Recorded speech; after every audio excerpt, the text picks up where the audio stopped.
Hi friends, ఈరోజు నేను కందగడ్డ ఉడకబెట్టిన దీని ప్రాసెస్ చెప్తాను. వాటర్ వేయకుండా ఉడకబెట్టినానండి. చూడండి,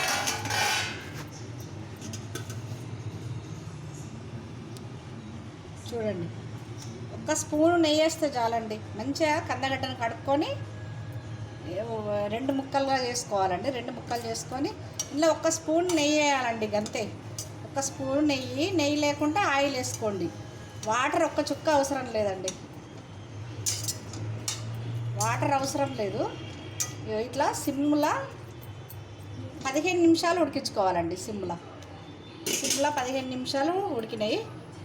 ఇట్లా రావాలండి. ఇట్లా వస్తే మెత్తగా ఇట్లా ఉడుకుతుంది. బాగా మంచి టేస్ట్ ఉంటుందండి. ఇట్లా కందగడ్డ ఇట్లా వేసుకోండి. వాటర్ పోసి ఉడికిస్తే అదో టేస్ట్ వస్తుంది.